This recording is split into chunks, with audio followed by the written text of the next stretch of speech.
Hi there, and welcome to Grass Chat's Actual Grass Chat. My name is Russell, of course, and this is where me and one of my illustrious guests sit down and we talk many things autograss. But tonight is a little bit different because I am actually honoured to have the man who took on the most difficult job in the sport very recently, and he's probably still the biggest fan of it. And it is our governing body's chairman himself, Mr. Graham Bennett. Graham, good evening. How are you doing? Good, mate. Thank you. Yourself? I am very well. As I say, it's been an honour and a privilege to be able to talk to you on this. We're going to discuss many things which people probably aren't ready to expect. But I'm sure we'll pick up a thing or two and we'll go from it. So. Just to begin, you are quite a well-known face in the sport, but as more and more people join it and get involved, not everybody's going to know you.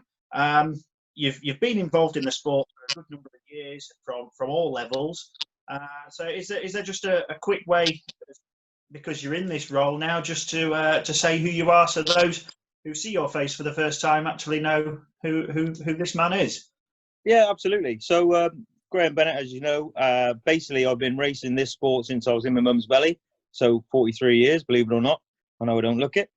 But yeah, 43 years. It's been all the way through my family, into my grandparents, etc., etc. We've all come through, through the sport one way or another. I've probably gone the furthest in our sport, as in I've made it my job, and some might say my life, for obvious reasons, because it's the way I make my money. That's where I come involved.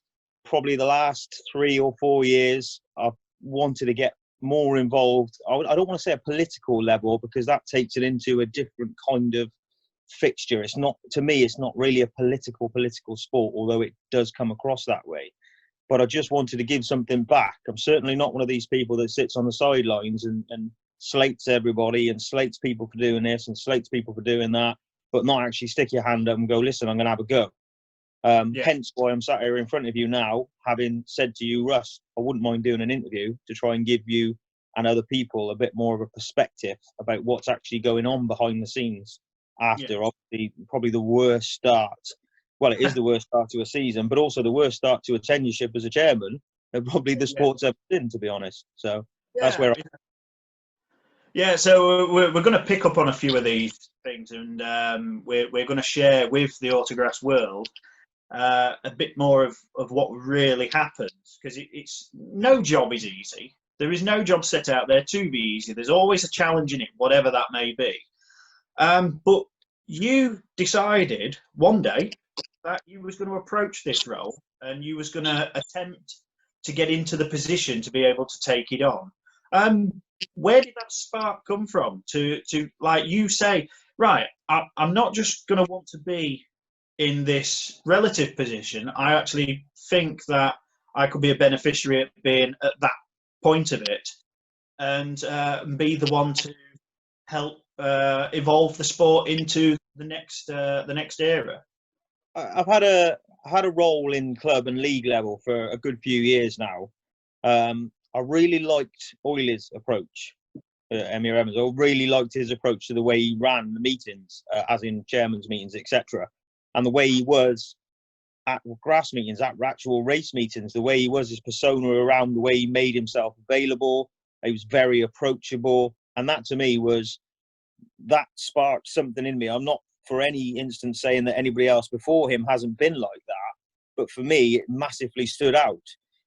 So from that point of view, the way Oily was inspired me to then go, hang on a second, this is the right guy for the job.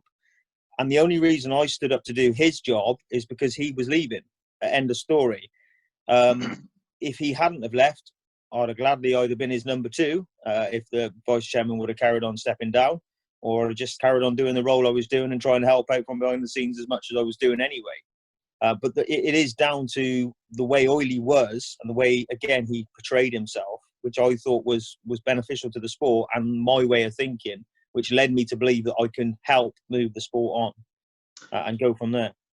Okay, so yeah, I mean, it's a big decision to make. It's like a life decision.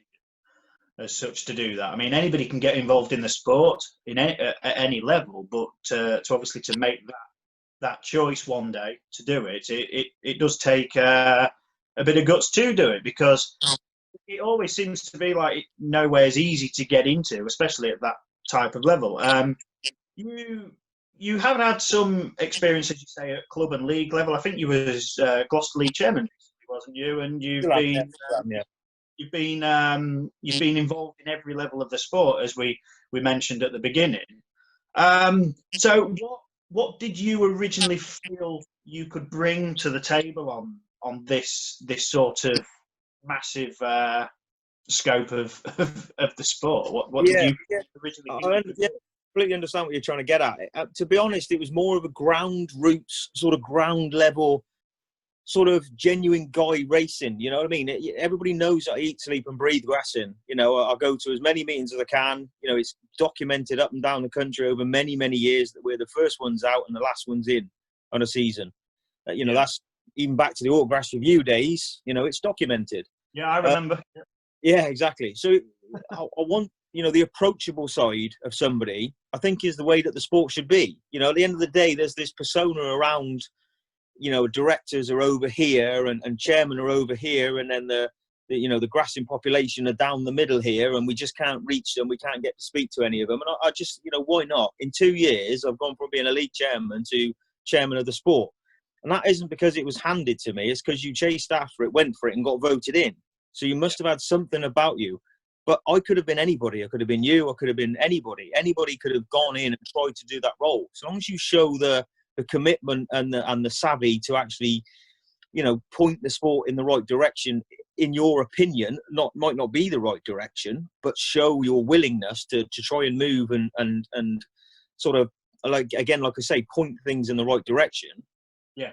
Where you know, all of a sudden people will take notice of you, and actually you gain a lot of respect from different people, and also you gain, you know, people that just dislike you because they don't like your opinions. But at the end of the day, you know, I don't think anybody's on this world to be liked by everybody. You know, a good friend of mine many years ago, when she was very, very young, did say to me once, problem with you, Graham, is you want everybody to like you, and you can't do it. And that was embarrassing, because she was like 10 years younger than me at the time. And like, it's a proper life like thing. Like, and that stuck with me, and it will stick with me for the rest of my life, because you can't, not everybody can like you. And once you learn to get over that, you'll be away. So you just have to get on and do it, and do the best that you possibly can. And that's where I am at the moment.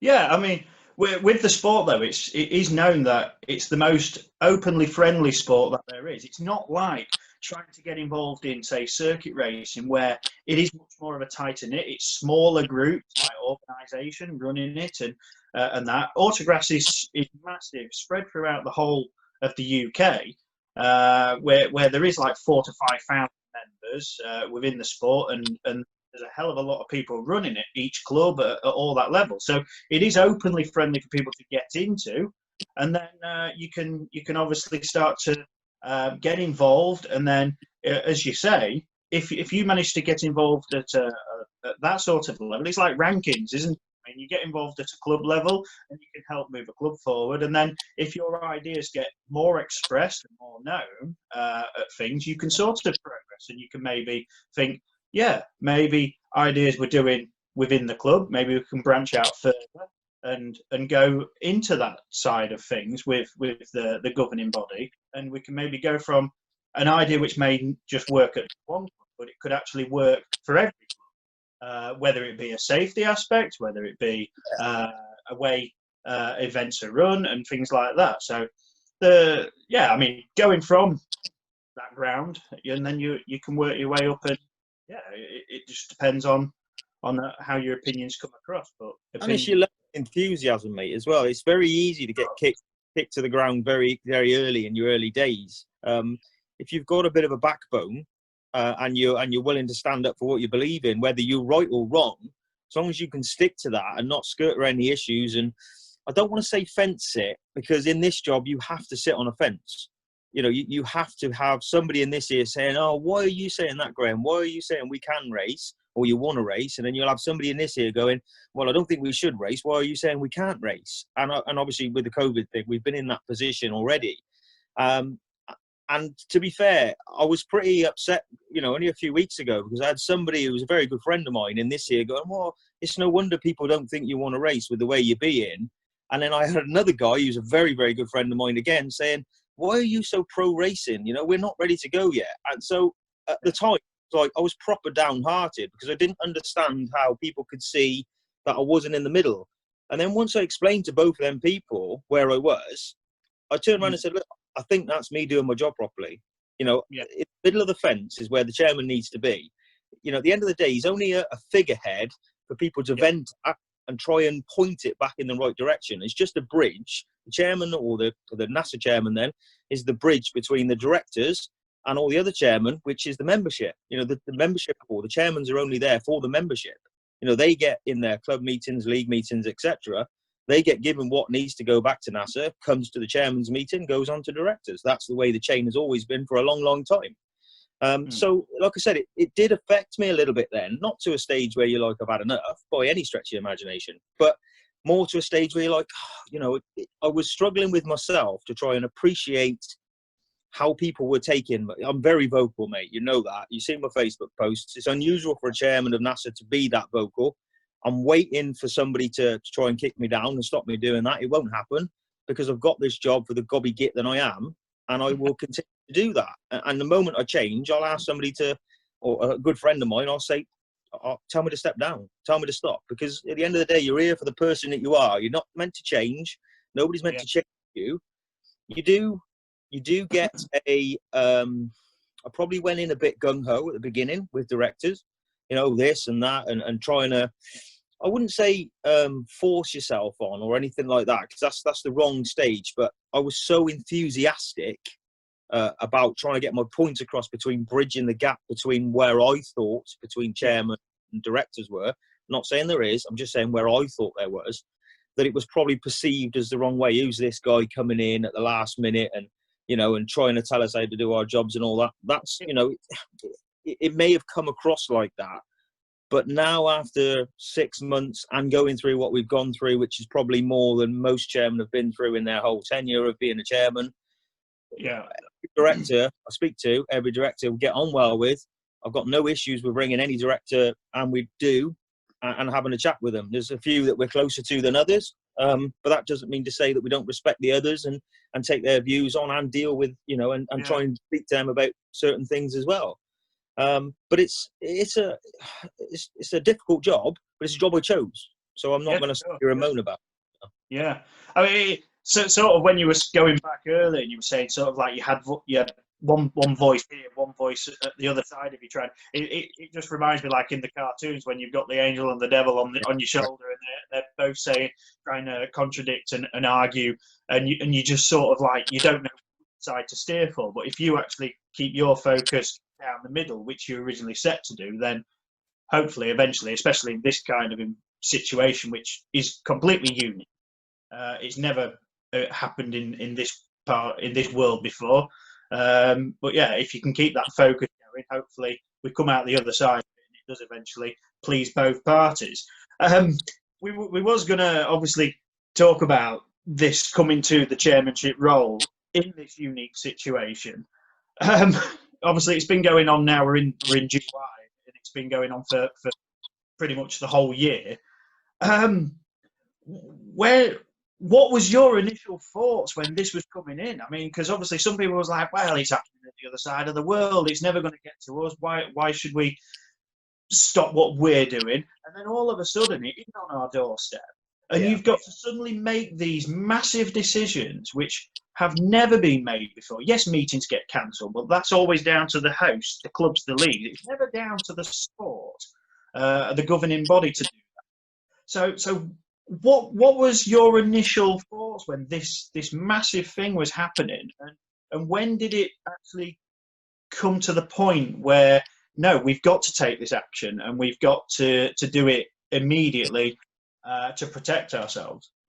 Yeah, I mean, that's a really difficult question, because you've got to remember we've got 11 directors that are put there to direct our sport in the right way. So they're the ones that make the decisions for the sport. As chairman of chairmans, and obviously the chairman of the leagues, we can only advise what we think the membership not what we think, what we know the membership wants. So, like I said, you go to your club meetings, you go to your WhatsApp groups, you go to your group chats, etc., etc.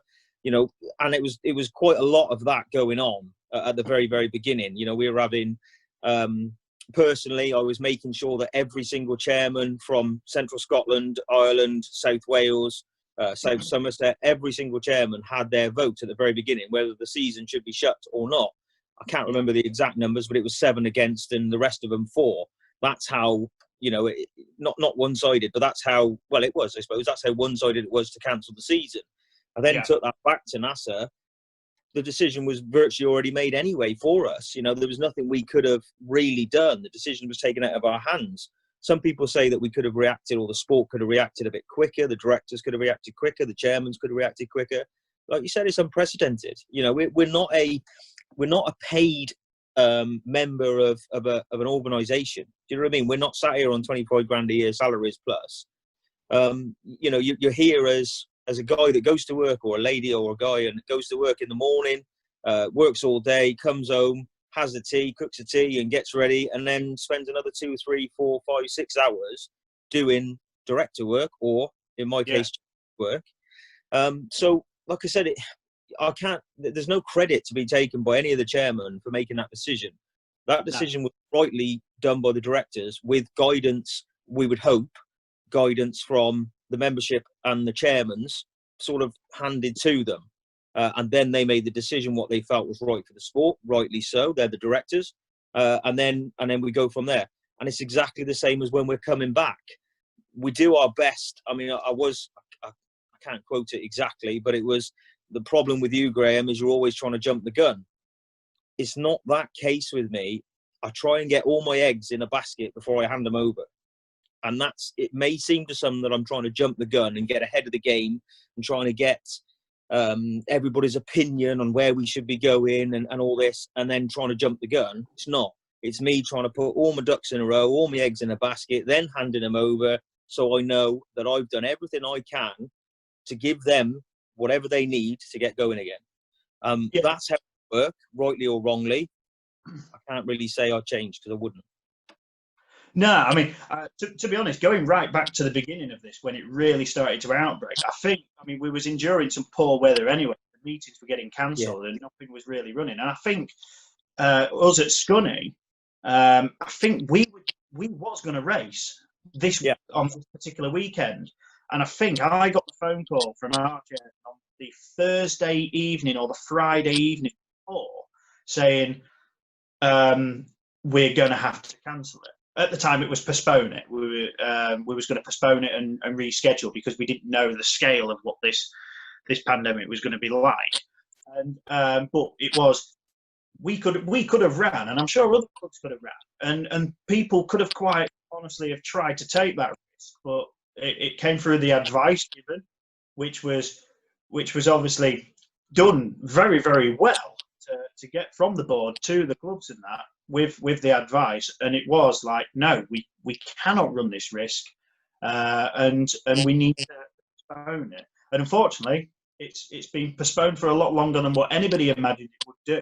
Yeah. Nobody expected pretty much the season to be wiped out, but we're going to talk on the work going into it. Maybe not into ultra detail, but at the time there was an unknown when we was likely to possibly even get an event running. Obviously the statements came back, there'd be no racing at all until the end of May, and then it was the end of June, and then it was processing further and further as obviously things developed. Are you able to go into any detail, maybe not too much, but initial, like just a little bit of detail, sort of the early steps which you and the directors were taking to try and protect what we currently had and to make it safer to go? Because as you mentioned about with putting your eggs in the basket and that and jumping the gun, I agree with you. It's not jumping the gun, because in this type of environment, you've got to look further ahead to see the possible outcomes, and then to bring it back to the stage we're at now. So then when we are possibly ready, we've got those two possible outcomes and we know which ones to maybe take. So what sort of steps was we taking in order to give A lot of it again was talking. A lot of talking. I talked to your chairman, Scunthorpe chairman. I talked to your league chairman. Pennine were going to run. I talked to them and their league chairman as well.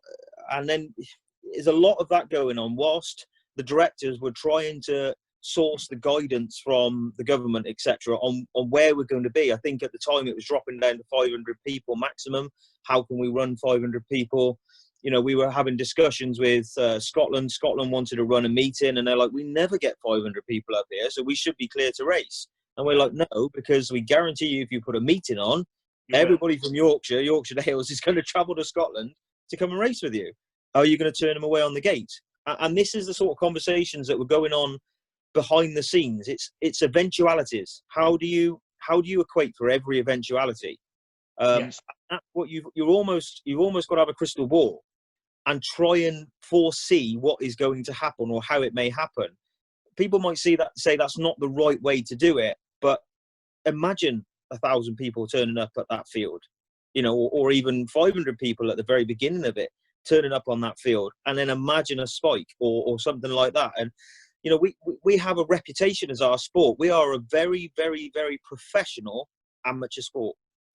And this is what, you know, there's a lot of people that look to us as a sport to do what, you know, to follow us. You know, Segto and people like that. I'm not saying they do, but, you know, Segto and sports around us, Bangor Racing, etc., look towards what we're doing so they can move on. The same as, you know, we had a lot of people saying about, is it the motorsport? I can't remember, the UK motorsport, wasn't it? Yes. Yeah, that's right. Yeah. So they were always putting things out. So we were always reading theirs just to have a bit of info about what they were looking at, where they were going. And it soon came very clear that it wasn't viable to even attempt to run your meeting or even Pennine's meeting. I wouldn't say viable, safe. It wasn't at the very beginning. I mean, you imagine where the numbers were back then and to where they are now. And, you know, it's night and day where we've come in 6 months. Or 4 months.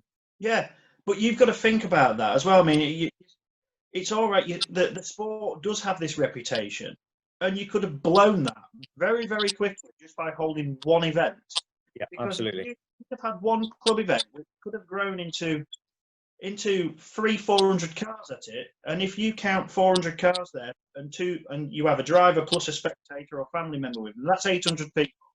Plus the people who help run the meeting. That could be another 50. Very easy to get up to numbers. And could you imagine if that event had gone ahead, and then all of a sudden, on the next day, on the government update,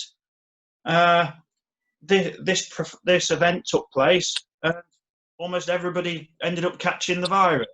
Yeah, I mean, that's obviously top end of the scale, isn't it? But, you know, the one thing that does stick out in my head, which I know is a lot more people, is when Cheltenham Gold Cup ran, obviously it's very local to us, and everybody was up in arms. You know, everybody was up in arms. They didn't want to run it. I think they had half the amount of people that they normally have there, which is a lot more than we get at a grass field, let's be honest. A lot more. But then I think it was 5 or 6 after when they started bringing out the trace, the test and trace things, they went back to that as being a spike. We wouldn't have had it the next day, but if we'd have had it a little bit further down the line, all of a sudden there was a spike in Scunthorpe or something like this. As a board and as chairmans, we would have to try and take that on the chin and try and explain to the government or the local councils or things like that why this had actually happened. And this is another thing that a lot of people don't really understand. They think you just go and turn up at a farmer's field and go racing. You know, the hoops that you have to jump through with your local councils for noise, and, you know, look at Yorkshire Dales this year, for instance, very, very strict on the noise for the nationals. You know, imagine if they would run in this pandemic, you know, their council aren't going to be happy, full stop, that they're running because of the noise and the complaints they're getting. But also, you're then bringing 10,000 people to an Autograss National Championships. I think it was 10,000 people at South Wales's Nationals a couple of years ago, last year, or a couple of years ago. So you're bringing that many people as well to an area. So again, the board have to try and foresee and protect, even though Yorkshire Dales can protect themselves, which they can, the board have to try and do that as well. There's a hell of a lot that goes on behind the scenes that people just don't realise, and it's not even about thinking that we know best. You know, I say we as a collective, chairmen and directors. It's not ever about we know best.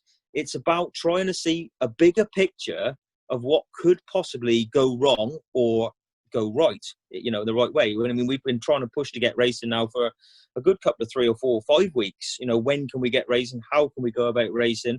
You know, there's people on the board. I won't mention any names because I'll miss somebody, and then, you know, it looks like you're favouritising people. Yeah, exactly. Which I did the other day, and I didn't mean to do it in that way. But there's people that's done ridiculous amounts of work, just ridiculous amounts of work for again, I say it, and I'll keep saying it. It's an unpaid, you know, amateur sport, professional amateur sport, and the work that goes on behind the scenes is insane. You know, personally, I'd probably take, without exaggeration, I reckon I'd probably average it out between 6 and 8 calls a day to do with grassing. Yeah. You know, not my job, not built. If 6 and 8 people want to order a car, it'd be fantastic. But Well, 6 to 8 conversations about when we're going racing. You know, what do you know about going racing? Why aren't we racing? Or I don't think we should race. You know, why are you even talking about it? And these are the conversations that you have every day. And as an approachable chairman, what I wanted to be, I took that on. And, you know, I can't sit here and whinge about it. You know, I'm just trying to get across how it works and try and hopefully put it into people's perspectives about why things are being done the way they've been done. Yeah, it's as we keep elaborating on it, it's just something like no other. You must be getting those phone calls, and then, I mean, you might not know who they are, but you answer the phone, hello there, and it's like, are we going racing? And you think, oh, really, I've got to answer it again, but you've got to do it because I never saw you. I just put that in. But you want to keep everybody in the know of what's going on. But yeah, and as much as you might not want to keep having to go over yourself explaining, but you've got to give everybody that word so you know what's going to happen. Obviously, it continues to affect everything, and it's affected this sport like no other, as we know. And the biggest thing that it actually affected was the major events. Now, a national championship has never ever been cancelled in its life. It was always the one meeting which would run no matter what, but we've never had this before. So we've had all of the major 2-day events. That was one of the first things we've mentioned that was going to happen. All the multi-day events would be off. Just looking for them for next year, I take it all of those potential hosts for all these major events have got the reassurance that they can go ahead and host next year. I mean, obviously, it's down to the BAS and the UK Championship organisers where the rounds go next year. But is there reassurance of the potential nationals host to be able to continue on for next year? Yeah, absolutely. I mean, Yorkshire Dales put themselves straight back up to run again next year. Radford did the same thing with the ladies and juniors straight away. I think Hereford were up for the run-in to run next year. They quite, you know, respectfully said, look, we understand that you were due this year, so we've moved back. Everybody's working with everybody, mate. Behind the scenes, everybody is working together to try and, you know, for the greater good. I know it's a cliche, but everybody's working together for the greater good. And you know, it's amazing how people do come together in something like this, you know, and like I said, when you think there's 4,300 and something members last year, and there's 11 directors and 19 chairmen, you know, that's 20 people to look after 4,300 people and try and point it all in the right direction and keep it going. Yeah. It's been said many a time, and it will be said after this, you know, it's about time. NASA's got plenty of money. It's about time we put somebody in charge to run the sport and pay him a wage and all that. It's too big a job for one man on its own. It's too big a job for 20 people. You know, when you get situations like this, God forbid we'll never have it again. But job gets done, and it's been getting done for 50, 60 years or whatever it is. Like, you know, since the sport started, or not as NASA, but since the sport started locally down here, etc., grass track racing, it's always survived. No one person is bigger than the sport. You know, that will always be the case. But there'll always be people like me that's willing to put their neck on the line to try and help move the job on. We know in 10 years' time, or I know in 10 years' time, you know, you'll be forgotten about and you move on. You know, there's very, very few people in this country that could probably name the previous 10 directors or the previous 10 NASA chairmen. They can't. It's just a very very unthankful job, or thankless task, shall we say. But it's a job that we choose to take on because we believe we can make a difference. Same with the directors. You know, I'm going to swear then. The rubbish that they get is just is mind-boggling. You know, don't get me wrong. I'm one of the first to stand up and go, hang on a minute, you can't say that. You can't do that. Why are you doing it in this way and all that? But I'll never slate them for their work ethic or what they're doing behind the scenes, because you know how much effort and energy goes into doing what they're doing. And again, they have jobs, they have mortgages to pay. You know, I have a job, I have a mortgage to pay. You just have, you know, again, it's, you know, you look at so much stuff on social media, which in my eyes is the best tool in the world. Social media is the best tool in the world, rightly or wrongly. It's a great tool, but it can cause you some bloody headaches. You know what I mean? It really can. Yeah, it can on all levels. But as we've said, like, I mean, it's a difficult job. It can be a thankless task, and as you say, that day you eventually step away from it. It's like replacing it, and the next person comes in, and it goes on. But I'm sure as long as you feel you've done the best job of your abilities when you do leave that position, then it probably does mean more in one way. I will just say I absolutely love it. I love the job. I love the task. I love the pressure that it brings. I love dealing with the directors. I love dealing with the public, because you've grown up in the sport, and you know what I mean. I'm certain, like I said, I haven't come on here to whinge and moan. I've just come to give a different view and a different perspective of how things, or I believe things are, just to try and put it out to the people that think that you have been sat on your backside for 12 weeks or 13 weeks waiting for something to happen. That, you know, it hasn't. You know, it's been a very busy time.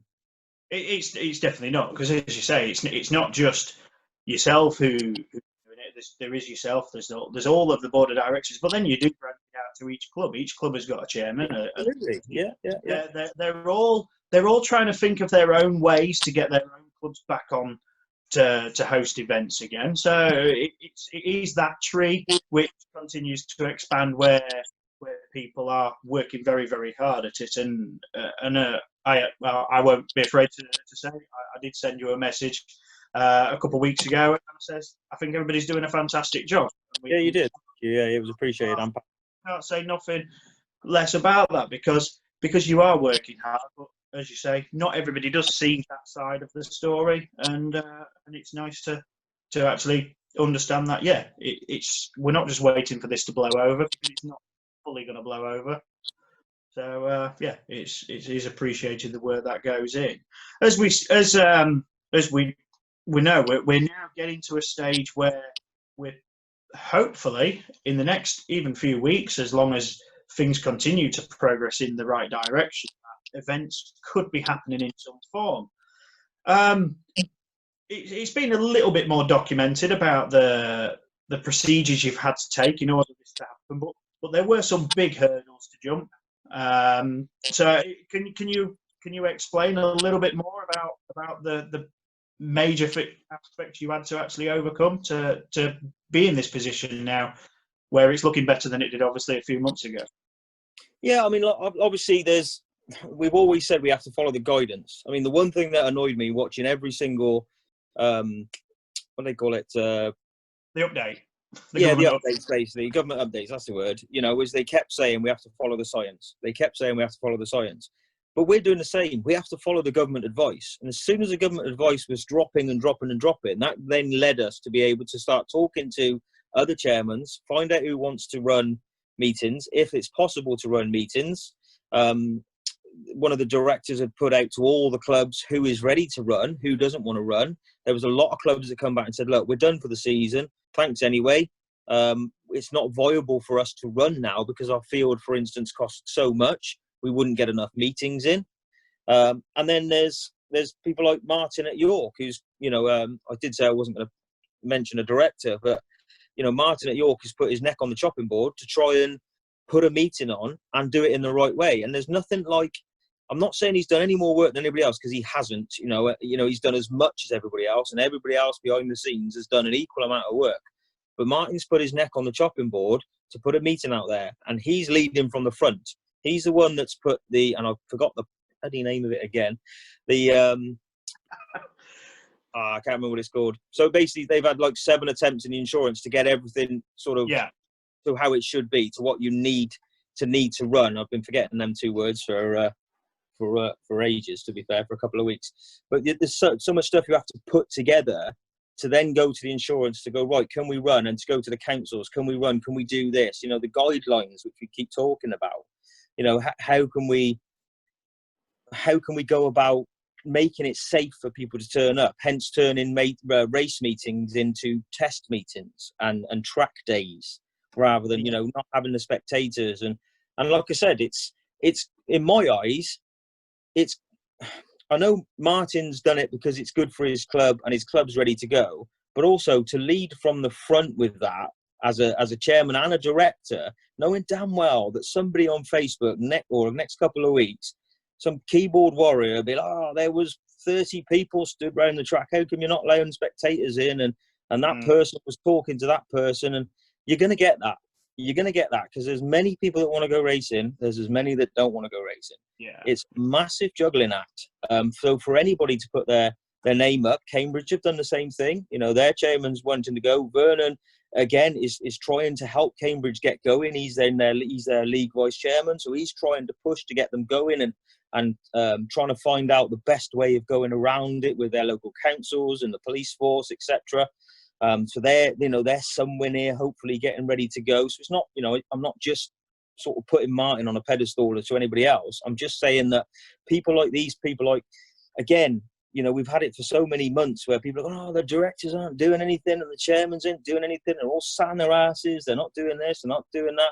And here you've got one chairman and director at one end of the country, Martin, trying to get his meeting, and you've got Vernon at the other end of the country trying to get his meeting going, and they're the first 2, and they haven't got any more information than anybody else has had out there. As soon as that information was put out to all the club chairmen and league chairmen, it was the day or day after we had it.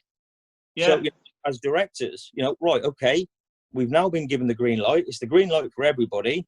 You know, I was straight onto our local clubs. What can we do? Can we get going? Forest and Pennow couldn't race because they were in Wales. So obviously that was locked down a bit longer.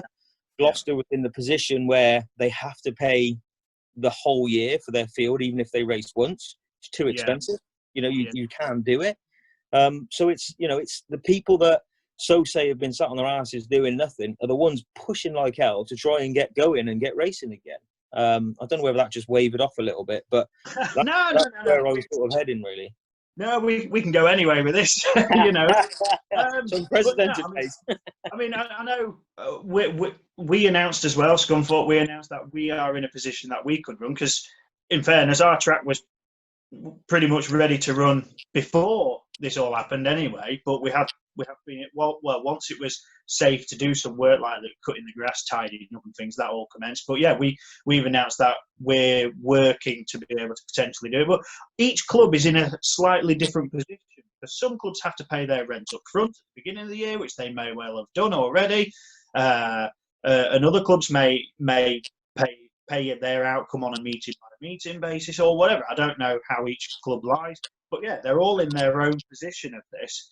But I take it, again, NASA have been working with the clubs to obviously support their decisions to be able to run again. And you've obviously supported the decisions for clubs to make the decision not to run.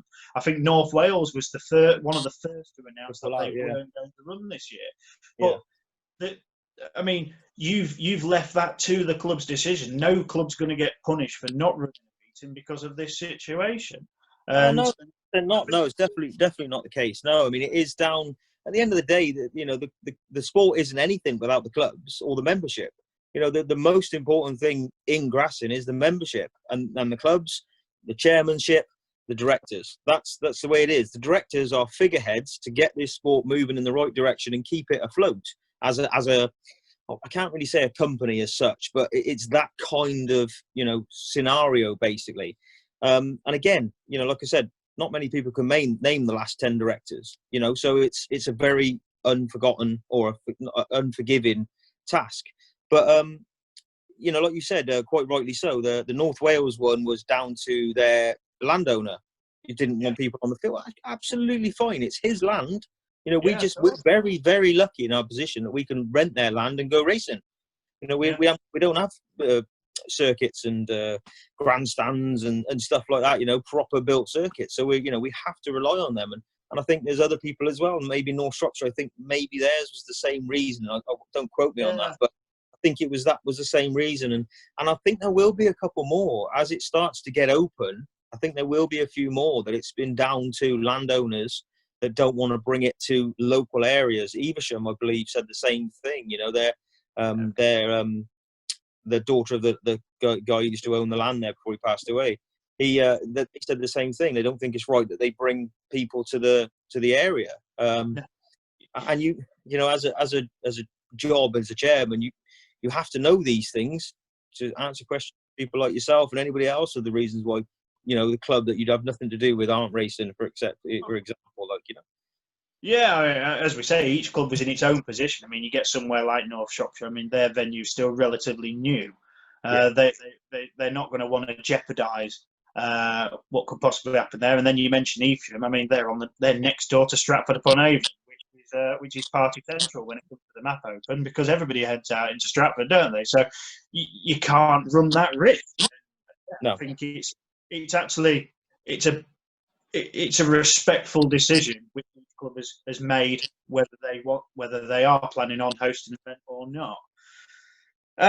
Obviously, we are trying to look on the good side of things and potential events happening, not race events, but we're going to look at having some events happen so people can get out and do what they enjoy in the cars, and it does give clubs a chance to do something, and obviously give themselves a bit of income ready for next year when hopefully things go back to more normality, or what could become the new normality.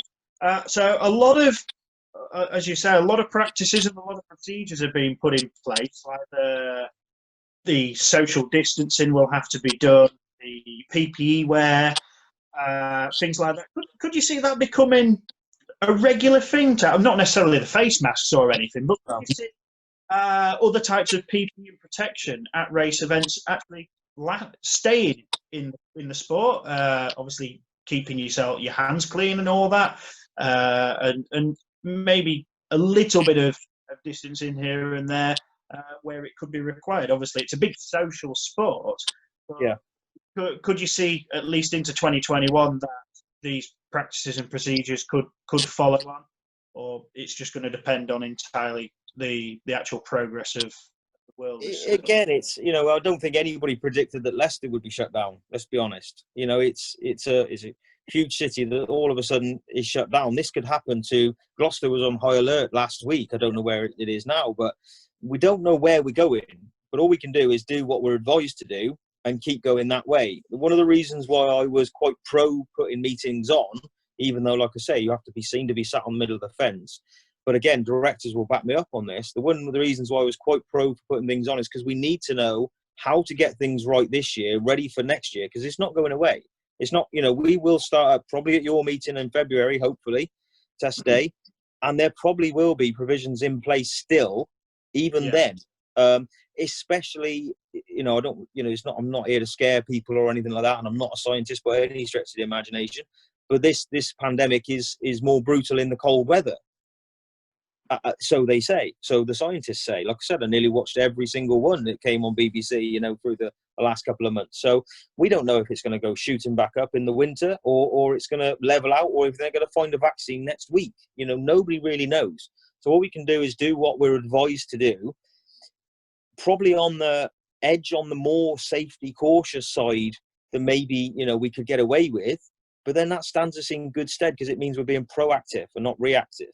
You know what I mean? We're ready to go, and we're making sure that everything is right. And, you know, the 150 cars thing, if you've got room for 150 cars, is a good way of keeping the numbers down. You can bring one person with you if they're not in your family, or a social bubble, and keep them together. If you've got a camper, fantastic. Keep them all in your camper.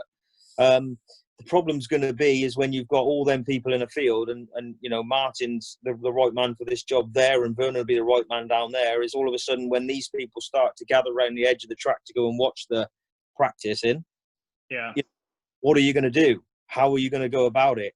And these are the things that we need to get in place now to move forward towards the end of the year when we've got more meetings on, hopefully, or even into next year, try and move the job along. I don't know whether there'll be any actual race meetings on this year. I can't say. I just don't know. There's going to be, some good racing testing this year. There's a way to run it and whatever. You're not going to go off at one at a time. There'll be heats because you'll never get through the cars. You know that from your meetings, trying to get through your test days. It's a mammoth task, even with 150 cars. Yeah, I mean, again, went off on a bit of a tangent, but I think we need to be organised as closely to the safety side of things and over keen than we do to the other side of things. I don't think we could have started any earlier. I think 19th, is it the 19th? I think 19th is... 19th of July, yeah, that's the potential plan.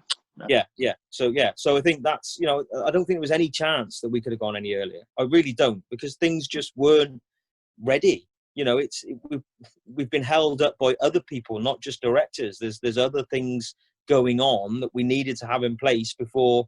That sounded wrong. I didn't mean not just by directors. I meant as in there's directors are being held up by other things going on. They need to have in place before they even come back to chairman to say, right, now take this to your clubs and your leagues and let's see what we can do. And it's not a long-winded process. It's quite easy nowadays. It's an email, it's a phone call, it's a text message, it's a WhatsApp message. But it's still done, and it's still people's time that have to be taken up in doing that. I mentioned on a post in the week, that it's made some people quite ill, over the last couple of weeks, and it's caused a lot of interfighting between people because everybody has an opinion. We're only on this earth once. It's our life. We choose how we want to live it, and everybody has an opinion. And I think that's what others have got to realise. Just because your opinion is different to everybody else or somebody else, as we say, it doesn't mean it's wrong. But the one thing that has to be right is it's got to be right for the insurance, the government back in, the local councils, the police forces. You've got to make sure your paramedics are going to be readily available to jump on site, get going. And, there's so much that goes on behind the scenes. And, a lot of the people that were doing a lot of whinging on site, you won't see them as chairman or vice or NASA directors. You just won't see them as that. It's not a dig at them either, because like I said, everybody's entitled to their opinion. But until you get involved in that side of things, you will change your mind. I have. I certainly never said anybody's job was easy, when I wasn't a chairman or when I was in the background just racing my car and going every weekend. I certainly never said that. But the more you get involved, the more you realise just how much goes on behind the scenes of like I said, a very, very professional amateur sport. Yeah. So, I mean, I think you're definitely going to learn, even from the outside point of view, that, as we say, no job is easy in life. When you leave school and you go for your first job, it might just be making the tea or grabbing the sweep and brush workshop if that's where you go, or doing whatever. Never easy at first because you don't know actually what you're meant to be doing. No. So you've got to learn your way, and you've got to learn these new guidance from everybody else, mate. That's what you got to do. You've got to take guidance from the people that have been doing it before. And I always say, and I say this to all my customers. I say this to Abby. Take everything on board, put it in a bucket, mix it up, and pick out the bits you want, because that's the only way to do it. The only way to do it. Yeah, of course. So obviously, as we say, there has been a lot of plans, steps, procedures put in place with just one or two things which I think could actually possibly continue on. But I'm sure this could be something we're going to discuss, like with reducing the contact of things. With people are, for these meetings, people are going to have to online register to actually be able to take part at these events. Even the officials have to register online. Could stuff like that become actually a procedure at all meetings in the future. Maybe not necessarily club level, but to all major events, where so then you've got an idea of how you're going to expect racing, driving wise, even when we get to the bigger events in years to come, just to try and help things along like that way. Yeah, I mean, I'm a bit old school, mate, in that, to be honest. I'm a bit old school because I don't think there's anything better than being sat in your camper or your race truck on a Saturday night and somebody coming in who you didn't think was turning up.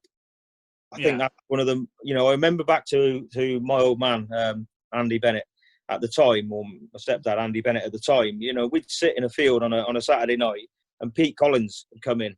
And my old man would sit there and he'd go, oh, that's it, I'll just have second tomorrow then. It's that, do you know what I mean? It's that feeling of not knowing. And I know, yes, I suppose, like I said, it's a bit old school, and I certainly don't want to be somebody who's looked at as, not pro moving stuff on. Yeah. You know, it works with the UK. You know, it works fantastically with the UK. We know who's going to the Nationals. But have a section of people, but you still don't know who's going to turn up. You know, if there's a background in Yorkshire. Yeah. Sorry. I was going to say, there's still nothing better at the Nationals, though, of getting there and not knowing who you're paired with or not knowing who your heats are. The unknown thing is a great part of our sport. It's almost I don't want to say antiquated, but it's almost an old school thing that needs to stay, in my opinion. Like I said, there's nothing better than being at a field and watching somebody come in going, oh my God, you know, he's here. And it's a great feeling because it buzzes you for that meeting. If you know every person that's being there, you know, you take away that little bit of excitement, and we need that. You know, we do need that. But that's not to say that there's a way around it somehow. But that's just a personal opinion. You know, it's not something I would vote for as a chairman. But that's because of that other thing. Do you know what I mean? Me and Daz Mullen and Steve-O, we all went down to Kent last year.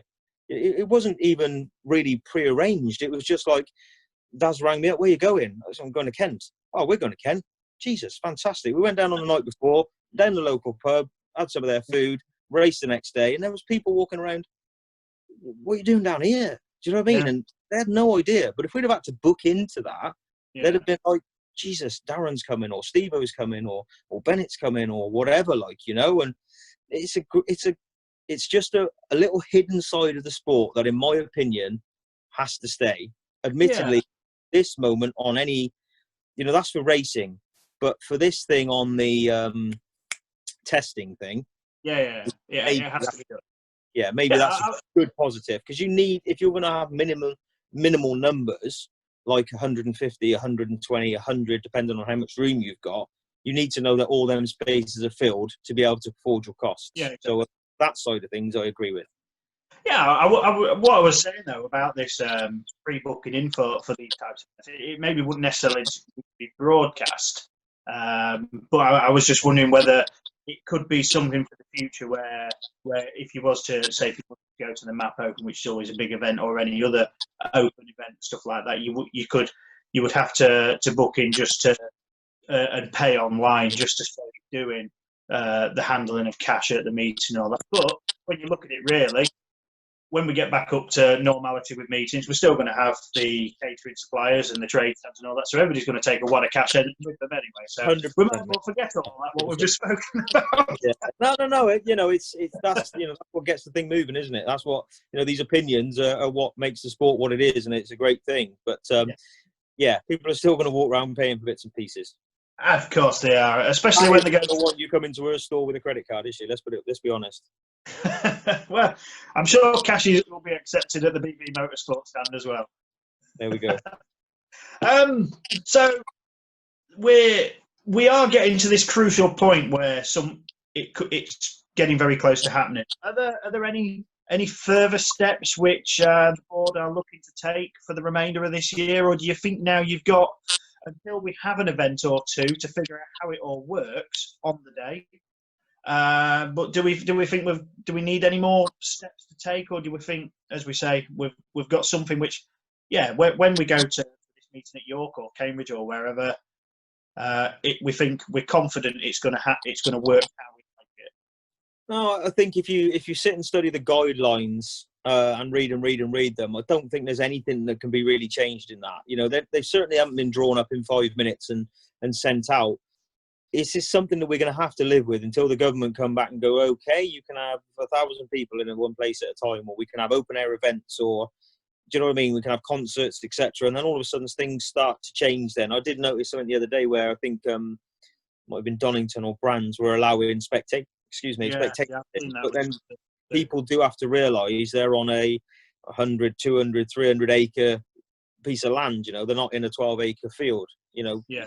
that's the big difference. They can easily socially distance. And I know the first thing that somebody will come back on later on and go, what about all the people down the beach? And you can't, you know, there's no equations for stupidity. It's just, that's just the way it is. You know, that's the way some people want to be.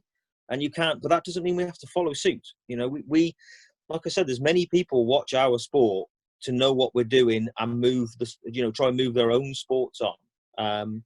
We just have to lead by example. It's as simple as that. And as far as I'm aware, everything that we have done so far, I say we as a collective, chairmen and directors, is to try and move the sport in the right direction at the fastest rate it can move at.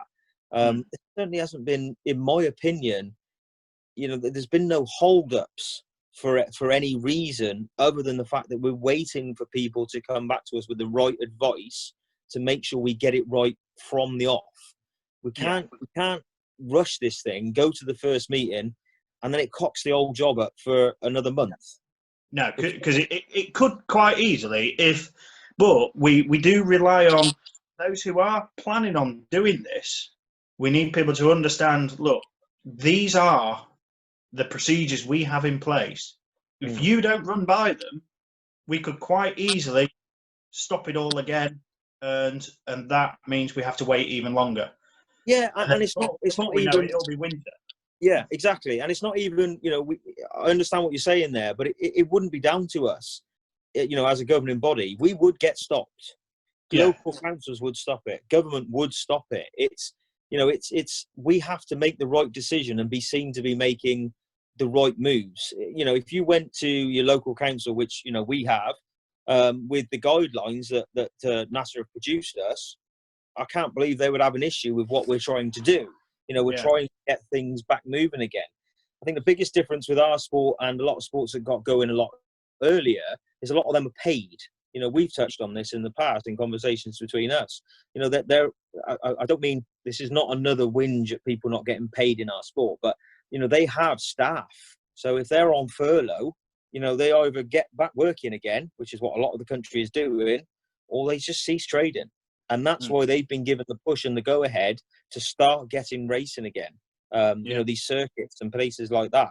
And that's why a lot of these championships are up and running. And maybe we're up and running, you know, let's be honest, 3 weeks, 4 weeks before we actually said we're going to get going. You know, we I think it was 3 or 4 weeks ago that the first sort of meeting ran. But, you know, yes, we are 2 weeks away from us, which makes 6 weeks. But then, you know, ours is a completely different ball game to what they are. Do you know what I mean? And it wasn't like we were given the go-ahead to go racing 6 weeks ago, but we've just been sat on our asses doing nothing. We've had to try and find the best route around getting going again. Then we're going again. So we don't get stopped in a week's time or 2 weeks' time and somebody going, you're taking the mick here, like, you know, what's this crack, like, you know? We're doing everything to make it right. Yeah, because the thing is, as we say, you pass any autographs venue. I love it. You travel to a meeting, and then you travel on a Sunday morning, and you get there, and you see how many people are there. Now, this is where obviously, like, the clubs have got to do these steps, speak to the councils, the authorities, and things like that. Because all it takes is one person to drive past in their car and say, "Christ, there's a lot of people in there," and they're straight on the phone to somebody. Yeah, absolutely. Yeah. We're not. It's not like when you turn up to Donington Park and you've got some gates to walk through before you can see anything, or Silverstone, or any of the circuits. You can't actually see what's behind those walls because it's all hidden. But yet, an autographs venue is so exposed. It is. Yeah. You can even go to a stadium like Ipswich Stadium or Northampton or wherever. You can't see how many people are in there because you can't see it from the roadside because it's all hidden round. So this is why, again, you've got to take those extra steps and extra cautions too. to make sure that everything's going to be right, and we're not going to have these problems when it comes, because these first meetings are going to be quite heavily watched and scrutinised. Absolutely, mate. Yeah. So, obviously, we're in the second half of 2020. We're probably not going to be able to go way up. There we go. Yeah. We're not going to be able to probably go too much further into like looking at what could possibly happen in 2021. Could anything change? Any plans for that? Other than hopefully getting the calendar back to how it should be. But have you had any thoughts looking into next year of what could possibly happen? What could be done? No, I mean, I think the basis of what we're trying to get onto is the big meetings will stay on the same weekends or as close to the same weekends as possible, etc. And like you said earlier on, or we touched on earlier on, the venues, I believe I'm 99.9% certain that BAS have agreed all the same venues, and UK have, and obviously Nationals have. So it's just a progression now to try and, let's be honest, we're all sat here hoping that come March, April next year, we're just going racing. There's no talk of COVID, no talk of having to wear a face mask, no talk of gloves. It's just, let's go racing, and we can go, no talk of 150 cars in a test meeting. That's what we're all hoping. But it literally every day at a time. It changes so quickly. I mean, for instance, there's three pubs, isn't there, that open the weekend and shut on Sunday. Open Saturday. Yeah. Even some schools were the same. Yeah. So it's we all know that so many people want to go back racing. So many people want to be extra cautious, and that is fine either way. But we do really need this. This is where we need our members. Well, we always need our members, but we need them to help us, work with us. Yes, I know it's agonising because people haven't seen their best friends, their extended family members from further afield for so long, and they just want to get together again and catch up and talk. But when they do get to go to these venues, we just need everybody to play it right and just respect these rules that we've got in place. And I'm sure, because there's so many great people in this sport in every level, and I'm sure they will help work. And eventually, as the plan is, get through the remainder of this year, hopefully with some events happening, and then next year, 2021 starts bright and ready to go as good as the sport can possibly be. Yeah, I suppose that's the overall plan. Yeah, no, it is 100%. That is exactly like you say. That's the overall plan. That's where everybody's aiming for. Like I said, it's very proactive. Everything is very proactive. It's not reactive like some people have said in the past. It's everybody is trying to work for the same goals at the moment, especially up top level. We're all aiming to try and get through this year as best we possibly can, with as many meetings as we possibly can. We're encouraging clubs to try and race if they feel it's safe to do so. They're not going to jeopardise their venues, because the last thing we need is people losing their venues. So long as they're doing all their background works correctly. I spoke to Mark Pascal, for instance, from Hereford at length last night. They're hoping to maybe get going. They don't know yet. They're still doing a lot of background work. They need to speak to their membership to make sure they're happy with racing. The rest of the West Midland League have said they're not. I think all four clubs have now said they're not running. Whether maybe Ludlow might have a change of heart a little bit later on, I don't know. It's completely up for for what they feel is safe to do so for their membership and their locals. Sorry. No, it's fine. I was going to say with that then, I suppose, obviously, if a club has made the decision, no, we're not going to race, we're not going to hold any events this year, they would have to go through the channels of, obviously, because each club has got to get their own cover with paramedic and medical cover and speak to their counsellors and all that. But I suppose if they got the support of, if things progress well in their areas, and then they had a change of mind and said, no, actually, there is time to possibly do something and have an event again, I'm sure they would contact NASA, and if NASA was fully supportive because things did look promising in that area, and then you say, yes, go, do everything by the note which we've placed out, and if it is possible to do it, has a club got an opportunity to do that if it happened? Personally, I can't imagine it happening, but you never know. As you say, Ludlow might change and You know, it's possibly all, do it. isn't it, Russ? I mean, everybody wants to try and help everybody else out. You know, like we will support everybody who wants to try and run, as long as they have the backing of their, you know, the fundamentals, the backing of their club. So they've got the people there that want to work, and the backing of their local councils again, and the police departments, and make sure everything can run. I don't believe that anybody on NASA would have an issue with somebody getting racing. You know, and at the end of the day, the more the sport is out there actually physically racing safely and under the right guidelines, the better it is for the sport, isn't it? It's better for everyone.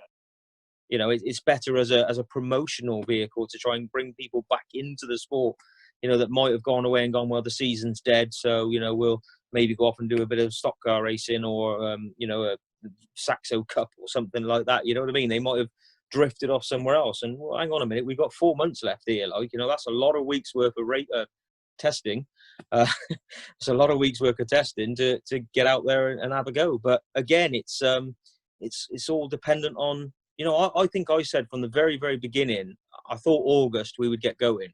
So they've beat us by 2 weeks, you know, actually get there. And I don't believe there's anything that hasn't been covered by anyone, you know, reference getting to Cambridge, York, to actually get a meeting on. I'm talking about Cambridge as if they're definitely going to run. I genuinely don't know. I've been speaking to their chairman. I've spoke to Vernon. I've mentioned earlier on about how hard Vernon's working behind the scenes to try and get them going. And the same with Lee Forster, who's working very hard to try and get them going. You know, it may come about that they can race. It may come about that they're a couple of weeks behind. Yeah. But at least proactive in trying to get a meeting on. Yeah, I mean, as long as they can tick all those boxes at the end of the day, and then the board can say, look, yes, they have done everything. We will give the green light for this to happen, but it will be monitored. We need to make sure that the people who attend do what they're supposed to do. And if it is successful, and the only way it will be successful is that everybody has followed the guidelines. It's not about who's been the fastest around the track as whether it's been successful. It's a success that everybody has done what they're supposed to do. It's run smoothly, it's run safely, and then there's no repercussions from it, because I suppose it's going to have to be monitored, because you'll have that list of names who have been there that day, and then it'll have to be checked if there is any progression from that, and hopefully for everybody's safety and sake that it won't happen. So I suppose, yeah, it's got to be heavily monitored, whether people like that or not. Yeah, and it will be, you know, there will be directors or chairmans. We know we're still working out the little final things that will be at these meetings to make sure that everything's adhered to as best it possibly can do. So it lessens the risk then of something going wrong. So, you know, don't be upset if a director comes to you and asks you to move away from your mate who you haven't seen for 6 months. You know, just stand back 2 meters. Don't be upset with them. You know, this is for our own good. This is so we can get racing and go racing again. Or, you know, if you go and jump into their camper or something and come out, you know, this is, you're the one that's then jeopardizing the rest of the year by doing things like that. By all means, if you want to step outside the field and go down the local pub, which is now open, and see your mate, do whatever you like, but let's not do it on a grass field. You know, let's just stick to what they're asking us to do so we can all go racing. Yeah, exactly. So, yeah,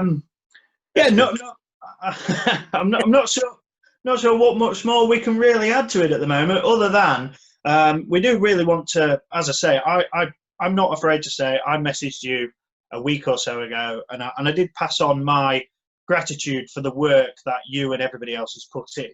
I'm pretty sure you are more than grateful and thankful for the work that everybody has put in as well on that board at club committee level.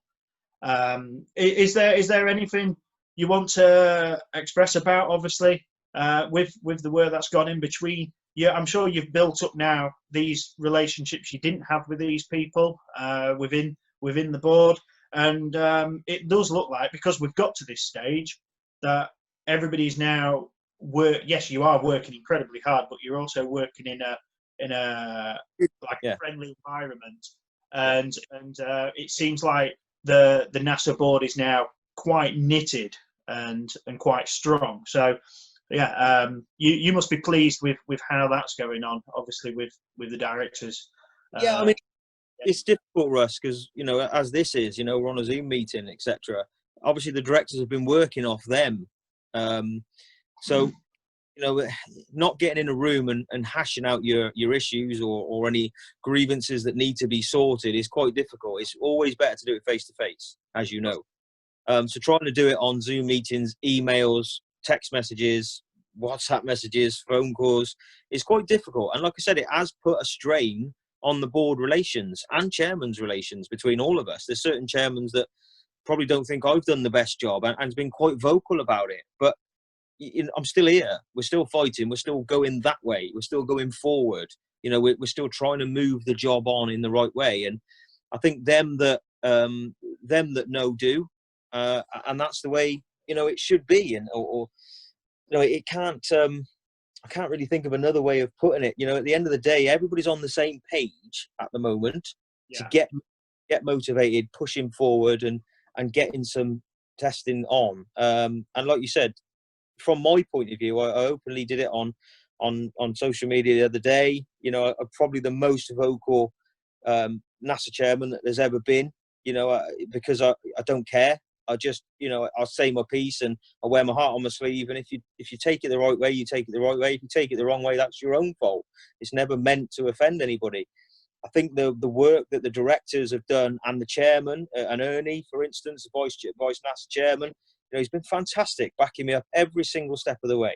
We'll say on the private league reps page, and then Ernie will message me privately and go, absolutely 100% with you. If you need anything, give me a shout. The camaraderie that wise is fantastic.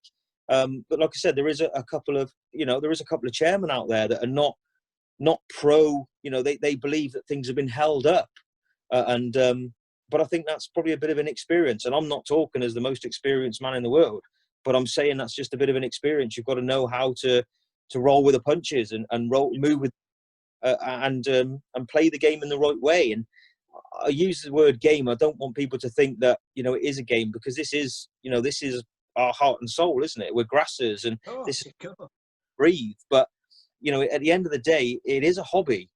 And like I said, and I'll say it again, and I won't apologise for saying it, we are the most professional amateur sport out there, I believe, in this country, by far. We really, and that aside, we are all on the same page. And from personally wise, I'd thank every single one of them and shake everyone's hand, because I think they've done a fantastic. Well, you're not allowed to shake hands at the moment, but you can sort of do the elbow, but you're not allowed to shake hands. I've actually lost what I was going to say next, but I mean, as we say, it's when you say, I mean, we don't like to say autographs is a hobby, because to some people it is more than that. But at the end of the day, to most of the people, it is a hobby, and a hobby is something we love. And I can tell by talking to you tonight that while this job, which when you thought about stepping into this position, you never ever thought it would go this way, because it's not gone this way because you've done something wrong or anybody's done something wrong. It's gone this way because it's something that's happened and it's out of our control. But I can tell by talking to you, and when we spoke before, we did this and that, and now we can tell how much you love this job, which it is a job. But you're trying not to make it a job. You're trying to make it an enjoyable experience, whether it's a not so pleasant experience or it is a pleasant experience. You're trying to build it into the pleasant side of it. And I think that's all we can ask for. We want somebody who is passionate. And I mean, I love this sport to bits, and I always have and I always will. And I think you're one of the few people who actually love this sport even more. And you're showing that by doing what you're doing, working with all these people who, to be fair, you might not have even got on well with in the past, but now you've built up this relationship, and I can only see it going stronger as things manage to progress and evolve, and the sport obviously looks to that brighter future. So as I say, I cannot appreciate what you've all done enough. We've got to a stage which we never thought would happen. When we got to sort of April, May time, we didn't think we could. A lot of people didn't think we could be going to events again in June, July, or August even. Yeah. And I think all we can say is thank you to the work that has been put in. Really, No, really. I mean, it'll all get passed on, mate. I'm not. I don't take praise very well. I just don't, because to me, it's a massive team effort. So that will all get passed on, and hopefully the people that watch, the Grass Chat, which is a fantastic thing. So well done to you. But it'll all get passed on straight away. The chairman will back me up every time we get some sort of praise in.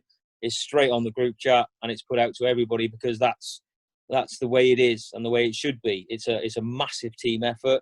It just so happens that I'm the dummy on the top of the table that takes the flak and has to deal with it and push it round. But I wouldn't change a thing, mate. I'm more than happy. Good. No, definitely can't fault what's going on. So, we've pretty much, unless there is really anything else you want to add to all of this, Graham, before we sign it off, wrap it up. Is there a final word that you've got that you want to express to everybody out there who's likely to watch this? Is there any? We're not going to go through names of people you want to thank for your help and all that, because there is a lot of people. But is there anything you just want to say out loud to everybody who may watch this? Yeah, basically, I'd like to personally, I'd like to thank everybody who has rang me and thanked everybody, and also the ones that rang me and give me a hard time. I'll thank them as well, because that's what makes you better. That's what makes you work harder and try and produce something a bit better. I'll mention his name because he is one of my very, very best friends, Daz Mullen. Jesus, he's giving me a hard time, but it's making. You said you wasn't going to do that. I know I wasn't, but he's really pushed me hard. But I'll still be the first one to go and have a beer with him or a vodka with him when I see him next, because that's the social distancing, obviously, because that's just the way it is. And he's as passionate about the sport as I am. That's what he's for. It's just that we do things in different ways. It doesn't mean that one of us is right and one of us is wrong. The other thing I want to say is that these people that are going to be on the field, when they ask you to social distance or ask you to just take a step back, or would you mind not just, or don't think that they're doing it because they're on your case, or they're high and mighty, or they're on pedestals. They're literally doing it because they want to make sure that you can go back there in 3 weeks' time and race at the same event. So again, just have a little bit of respect from the people that's stood there trying to make sure that we can keep running these events, hopefully successfully, and just like I say, just have a little bit of respect, and don't think that they're having a dig or a go. They're literally just trying to make sure that we move on. That was the other thing I wanted to say, and like I said, just a thank you to the fellow chairman, really, because everybody has worked their nuts off, to be honest, behind the scenes. And even though probably nobody ever sees it, like the local group chats, for say Wessex's group chats with them and our group chats and South Wales's group chats, and everything still is moving. People are still arranging track erections to the clubs that still want to run. South Wales did it the weekend. I think Oilers down there in this weekend or the weekend's time or something. Oilers supposed to be stepping back and not doing as much. It sounds like I'm Oilers' biggest fan, but it's but he's supposed to be stepping back, yet he's organising teams to go down there. And Barry behind the scenes is doing exactly the same thing. And there's so many people out there working hard. Are you there? Yeah. So many. Talked for a long time. My battery's going flat. There's so many people out there working hard that they don't need any grief. They don't need any hassle. You just give them as much support as you can. And I'll say this: all them people on Facebook giving it the big, large, we should be going racing, get your asses into gear, get to your tracks, help your people out, get in, get involved, stand there with your bloody flag, wave your flag, and do some work. Make sure you help the people out that you've been, I wouldn't say slated, but not as positive about as you could have been. I'm out. Yeah, well, no, that is absolutely fantastic. It's been an absolute honour and a pleasure to speak to you tonight. Graham Bennett, our sports governing body, the chairman of the National Autograss Sport Association. We've learnt a lot, but from me, from Russ from Grasschat, I really, really appreciate you taking the time to do this. I don't think it's ever happened before. It's definitely an Autograss exclusive to have this an in-depth conversation. So No, I really do thank it's you very much. approachable, mate. Directors are approachable, chairmen are approachable, everyone's approachable. You just got to walk up and say hello. Simple as that. Thanks, Russ. Brilliant. So this is Graham Bennett from the National Autograss Sports Association chairman, and Bennett Built Motorsport, and many other ventures that he's likely to head into. I am Russ from Grasschat. I say thank you very much once again. And yeah, we'll take care and see you all soon. Cheers, Russ.